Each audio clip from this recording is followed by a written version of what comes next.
Kalau tadi barat-barat, kita masuk ke Islam sebentar. Di Islam perdebatannya terus jadi rumit. Itu tak ambil contoh 3 klaster: Asy'ariyah, Mu'tazilah, Maturidiyah, yang sama-sama membahas Tuhan. Yang dibahas 4 hal. Tahu Allah itu ada. Yang kedua, tahu detail tentang Allah. Yang ketiga, tahu baik dan buruk. Yang keempat, tahu wajibnya mengikuti yang baik dan menjauhi yang buruk. Sejauh mana sih kemampuannya akal? Nah, tiga mazhab itu beda-beda. Kalau Asy'ariyah bilang akal itu cuma bisa menyimpulkan Tuhan itu ada, titik. Untuk 3 yang lain tidak bisa akal. Butuh bantuan wahyu, butuh informasi langsung dari Tuhan. Itu katanya Asy'ariyah, Abu Hasan Al-Asy'ari. Kalau Mu'tazilah bilang enggaklah, 4-4-nya bisa. Akal itu luar biasa. Akal bisa tahu Tuhan itu ada. Dia juga bisa ngerti kok sifat-sifat Tuhan, ikhwalnya Tuhan, bahwa Tuhan itu pasti sifatnya gini, pasti sifatnya begitu. Tahu baik buruk katanya Mu'tazilah, iya pastilah. Akal yang sehat pasti bisa membedakan mana baik, mana buruk. Ya, yang baik harus diikuti, yang jelek harus dijauhi, pasti dia bisa. Itu Mu'tazilah.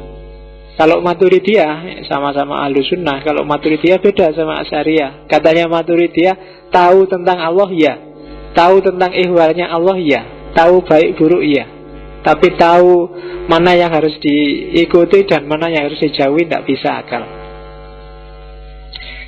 Katanya Maturidiyah, akal itu kadang-kadang trik. Barang jelek bisa jadi baik loh. Maka harus ikut tuntunan, jangan ngarang sendiri. Misalnya kamu sama pacarmu nginep di hotel atau di losmen, atau kalau nggak kuat bayar nginep di warnet misalnya. Loh iya langganan kan gitu. Kalau pas bokek kan ya kemana lagi, paling kan warnet.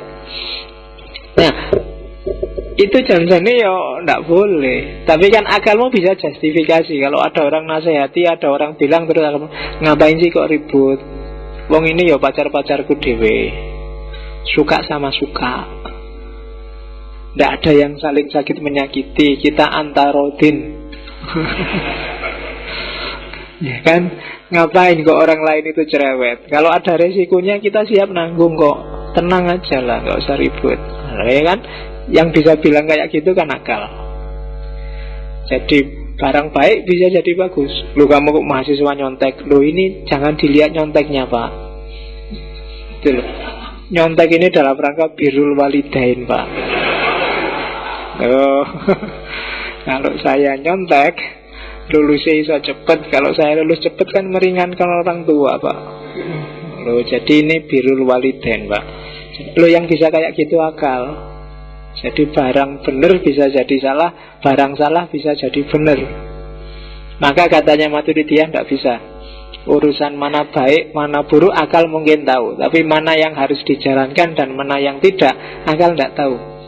Kalau hanya pakai akalmu mungkin puasa itu tidak efektif pak kalau siang. Kontraproduktif dengan kerja kita pak. Kalau kita kan kerjanya siang, jadi lebih enak. Puasa itu efektif kalau habis maghrib sampai subuh pak. Karena di sana ibadah lebih tenang, bisa sambil tahajud, sambil ngaji pak. Kalau pagi tidak efektif pak, itu waktunya orang kerja. Nanti yang kuliah gimana pak? Kuliah itu kan wajib juga pak. Jadi lebih enak kuliah. Puasa itu, lu akalmu kan bisa bilang kayak gitu. Itu kan kayak perempuan yang nuntut sebaiknya kalau laki-laki boleh poligami, perempuan ya harusnya boleh poliandri. Itu namanya adil. Nah itu akal. Makanya katanya Maturidiyah, nah, urusan mana yang boleh dilakukan dan mana yang jangan, harus ada tuntutannya wahyu. Tidak bisa kayak Mu'tazilah. Kalau Mu'tazilah semuanya bisa. Atau sangat hati-hati. Kalau sangat hati-hati kayak Asy'ariyah, sangat terbatas. Hanya tahu Allah saja. Kalau mikir sendiri, ikhwalnya Allah, tidak bisa kita. Kalau katanya Maturidiyah bisa. Kita bisa menyimpulkan pakai akal bahwa yang namanya Tuhan, yang disebut Allah itu pasti maha kuasa, pasti tahu segalanya, pasti pengetahuannya meliputi masa lalu, masa kini, masa depan, karena dia Tuhan. Nah itu akal bisa. Tahu baik buruk, ya pasti juga bisa. Nah itu bedanya tiga aliran besar, Asy'ariyah, Mu'tazilah, Maturidiyah. Oke, kalau Khawarij gimana? Kalau Khawarij tidak tahu semuanya kecuali dari nas. Kalau Maturidiyah, wallahu a'lam bishawab, jangan diputuskan apa-apa, serahkan semuanya pada Allah. Kalau Syiah, apa kata Imam? Ya, lebih simpel. Nah, yang agak bermain dengan akal itu Asy'ariyah, Mu'tazilah, Maturidiyah. Baik Mu'tazilah lama maupun Mu'tazilah baru, Neo Mu'tazilah, atau kadang hari ini disebut Islam liberal. Kalau yang tradisional ada Asy'ariyah sama Maturidiyah. Tak cuplikkan dikit yang kalem ini biar kamu ngerti, oh sampai sejauh mana akal dipakai dan tidak dipakai dalam tradisi kalam. Meskipun konteksnya tentang Tuhan. Pada saatnya ketika filsafat kita masuk ke philosophy of kalam. Jangan salah, pikiran-pikiran ketuhanannya Mu'tazilah itu jauh lebih rumit daripada pikirannya Thomas Aquinas dan kawan-kawan. Oke, terus jadi ini contoh sejauh mana akal punya kualifikasi untuk memahami Tuhan. Akhirnya apa?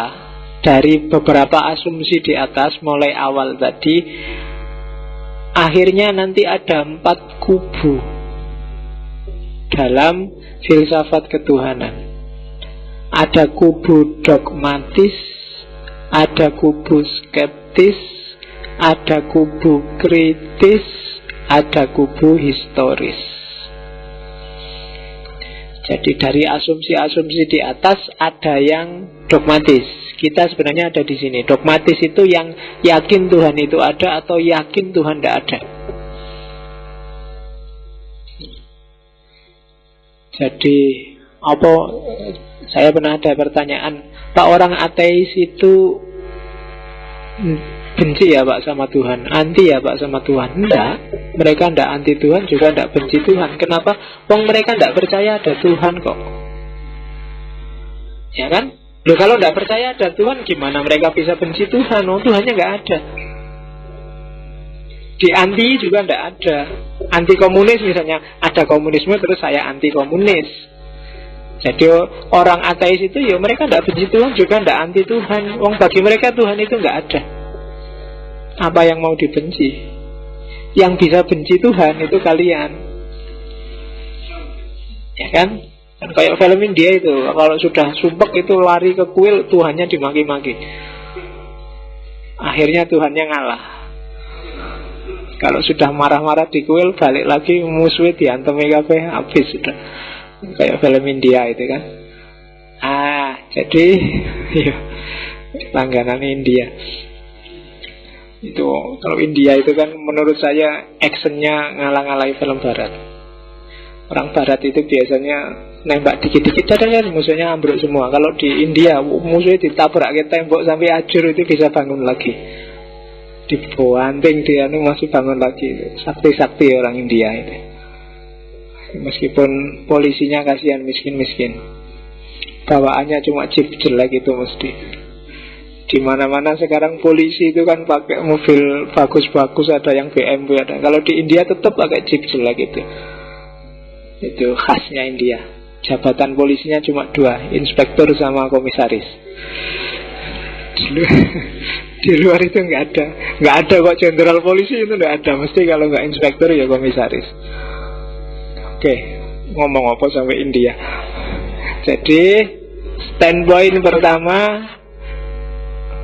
percaya atau tidak percaya, yakin ada Tuhan atau tidak yakin ada Tuhan, tidak percaya Tuhan itu ada, itu standpoint yang dogmatis. Yang kedua skeptis, nanti melahirkan agnostisisme, bahwa manusia nggak akan bisa nyampe memahami Tuhan. argumen apapun nggak memadai. Skeptis biasanya melahirkan kritisisme, standpoint ketiga. Jadi bukti-bukti adanya Tuhan yang selama ini ada itu tidak kuat. Semuanya tidak kuat. Semuanya bisa dibantah. Itu kritis. Dari kritis biasanya yang ekstrim lahir standpoint historis. Karl Marx, Nietzsche, Durkheim, Freud, itu semuanya kan standpointnya historis, bahwa jangan-jangan memang Tuhan itu tidak ada dan itu bikinannya manusia. Kalau katanya Nietzsche, itu mentalitas Buddha. Orang yang tidak bisa eksis jadi dirinya sendiri, terus nyari sandaran, dan ketemunya sandaran paling sip itu ya Tuhan. Kalau Marx, itu orang yang kalah secara ekonomi, kemudian menipu dirinya dengan agama dan merasa asik di situ untuk menutupi kekalahannya secara ekonomi. Itu kan ringkesnya kan gitu kalau Marx. Makanya agama terus jadi candu. Begitu kamu kalah di dunia, miskin, sementara yang kafir-kafir kok kaya, kamu tinggal bilang, ndak apa-apa dia kaya di dunia, besok di akhirat tunggu aja. Itu kritiknya Marx. Jadi agama jadi candu. Kalau Durkheim enggak. Kalau Durkheim, agama itu kan media biar masyarakat rukun. Karena masyarakat kan butuh identitas yang sama. Dan identitas paling mudah untuk menyatukan masyarakat itu religi, agama. Kalau zaman dulu agama primitif pakai totem. Totem itu kan simbolnya biasanya binatang.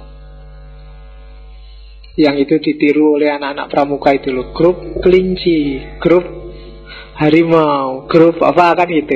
Itu sebenarnya logika totem. Saya tidak tahu kok grupnya jadi binatang-binatang. Apa ada grup pramuka yang tidak binatang ya? Dia mau. Ya. Ada tadi kita ada. Oke. Gimana menggerakkannya? Kursor hilang. Oke, mungkin besok. Terlalu bagus laptopnya. Oke ya, itu Durkheim. Kalau Freud enggak. Freud itu ya secara umum agama itu jadi semacam substitusi dari libido yang tersumbat. Jadi energimu meluap-luap, nggak boleh kan, nggak boleh haram, bukan muhrim, nggak boleh, akhirnya terus dialirkanlah ke agama untuk aktivitas-aktivitas keagamaan, untuk semacam-macam. Itu katanya Freud gitu. Jadi sublimasi agama itu sebenarnya sublimasi psikis. Jadi kamu sebenarnya ingin bebas macam-macam tapi tidak bisa. Gairahmu meledak-ledak tapi tidak bisa. Akhirnya disublimasikan. Tidak apa-apalah, tidak bisa bebas melampiaskan hasrat, tapi kan nanti masuk surga.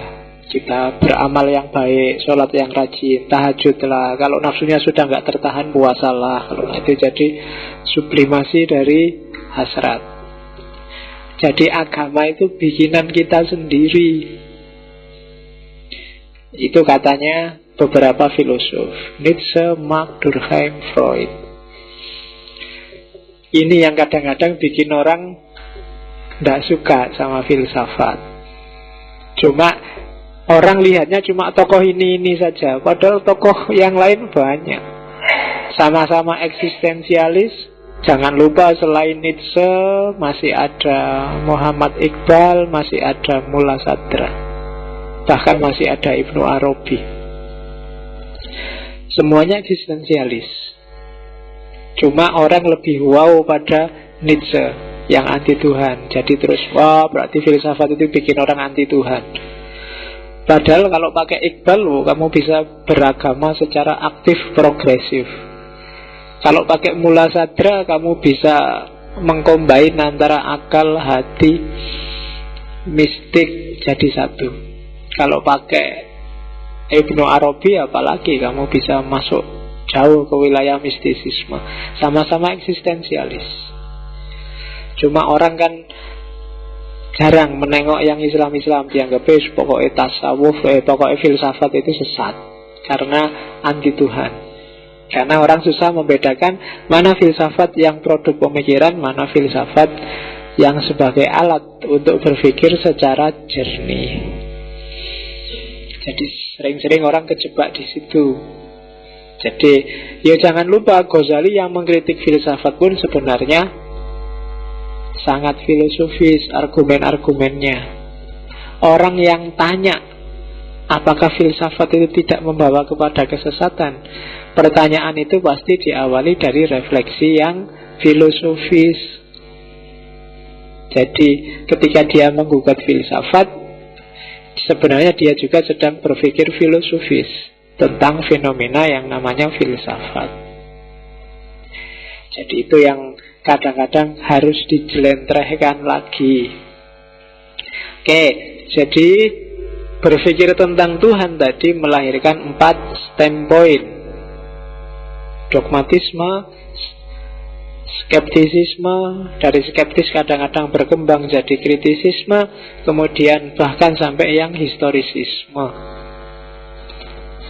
Nietzsche, Karl Marx, dan kawan-kawan. Kalau diringkas, ini detailnya ada di pertemuan sebelum Ramadan. Argumen pembuktian Tuhan itu 1, 2, 3, 4, 5, 6, 7, 8. Ada prime mover. Prime mover itu penggerak yang tidak digerakkan. Nanti argumen penggerak yang tidak digerakkan ini disempurnakan oleh Thomas Aquinas, the first cause, sebab pertama. Penggerak yang tidak digerakkan itu, alam semesta ini kan berubah terus, dinamis. Perubahan itu biasanya ada sebabnya. Sebab itu biasanya dari luar.